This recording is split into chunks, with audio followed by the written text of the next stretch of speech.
மாண்புமிகு தமிழக முதல்வர் டாக்டர் புரட்சி தலைவரின் இரத்தத்தின் இரத்தமான உடன்பிறப்புகளை, 5 கோடி தமிழ் மக்களின் உள்ளங்களை கொள்ளை கொண்ட ஒப்பற்ற தலைவர் நம் தலைவர். ஆம், அவரை புரட்சி தலைவர் என்பார், பொன்மான செம்மர் என்பார், எங்களின் தங்கம் என்பார், ஏழைகள் தெய்வம் என்பார், அள்ளி கொடுத்த வள்ளல் என்பார், அண்ணாவின் இதயக்கரி என்பார், மக்களின் திலகம் என்பார், மகுடம் தரிக்காத மன்னர் என்பார். இப்படி உள்ளம் உருக உருக, அன்பு வெள்ளம் பெருக பெருக, எல்லோராலும் பாராட்டப்பட்ட என் பாட்டுக்கு தலைவன், இந்த நாட்டுக்கு முதல்வன், சத்தியத்தாயின் புதல்வன், தருமத்தின் துணைவன், குண்டுக்கும் தன் தொண்டையில் குடியிருக்க இடம் கொடுத்த கோமான்.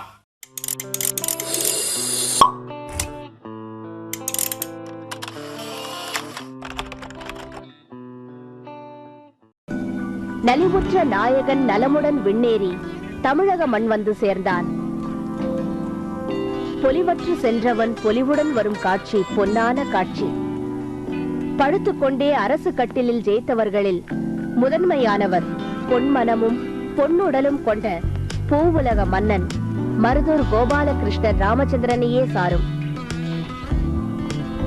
3வது முறையாக தமிழக முதல்வராக பதவி ஏற்க ஆளுநர் மாளிகையை அடைகிறார். சரித்திர புருஷனின் சகாப்தம் இங்குதான் தொடங்குகிறது. ஒரு மனித மகா புருஷனின் மனவலிமை எவ்வளவு இருக்க வேண்டும் என்று இங்குதான் உணர்த்துகிறார்.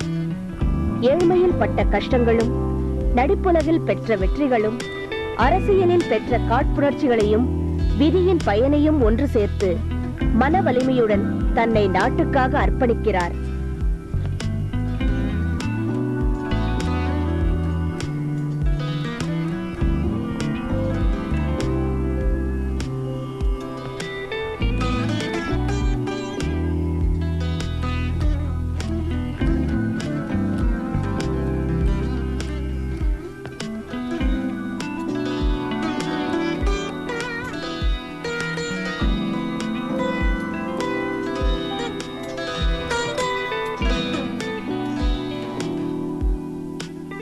பல்வேறுபட்ட துறைகளின் முன்னேற்றத்தில் பங்கேற்றார்.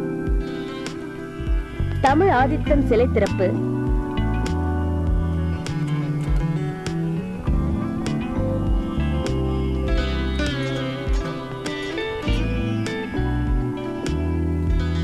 தமிழக வளர்ச்சியில் இவர் காட்டிய விறுவிறுப்பு,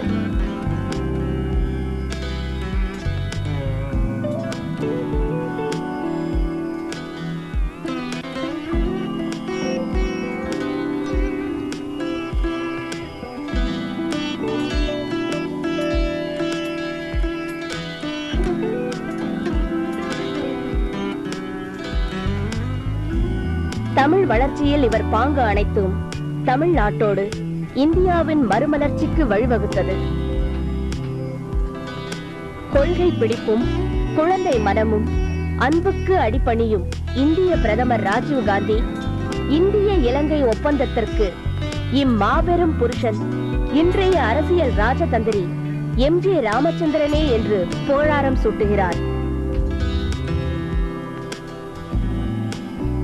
Without the deep understanding that he has shown, we could not have achieved this agreement. அவருடைய ராஜதந்திரம் இல்லாமல், அவருடைய தீர்க்க தரிசனம் இல்லாமல், அசையாத தூண் போல நின்று நமக்கு அவர் அளித்த ஆதரவு இல்லாமல், சங்கடமான காலகட்டத்திலே நமக்கு அவர் காட்டிய அனுதாபம் இல்லாமல் இந்த உடன்பாடு ஏற்பட்டிருக்க முடியாது. It is his patriotism and his support which has made this possible. அவருடைய தேசபக்தியும் அவருடைய ஆதரவும் தான் இந்த உடன்பாடை வெற்றிகரமாக நாம் காண முடிந்ததற்கு வழி. And needless to say, I am talking about your Chief Minister, M.G. Ramchandran. நான் யாரை குறிப்பிடுகிறேன் என்பதை நீங்கள் உணர்ந்திருப்பீர்கள். உங்களுடைய முதலமைச்சர் திரு எம்ஜிஆர் அவர்களை நான் குறிப்பிடுகிறேன். யாரேனும் ஒருவன் இந்திய ஜனாதிபதியாக வரவேண்டும் என்று விரும்பிய ஒருவருக்கு ஜனாதிபதியின் அரவணைப்பு.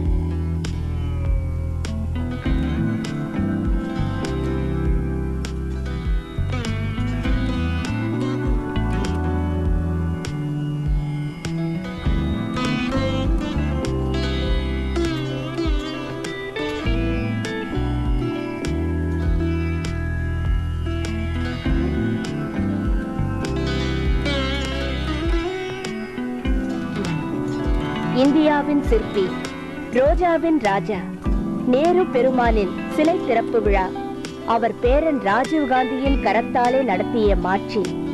இதுவே தமிழகத்திற்கும் இந்தியாவிற்கும் எம்ஜிஆர் கலந்து கொண்ட இறுதி காட்சி. அண்ணாவிற்கு அடுத்தபடி இவர் நேசித்தது அன்னை இந்திராவின் தந்தை ரோஜாவின் ராஜாவே. அந்த அன்பு பிணைப்பினால்தான் இந்த விழாவே இவரது இறுதி விழாவாக அமைந்துவிட்டது.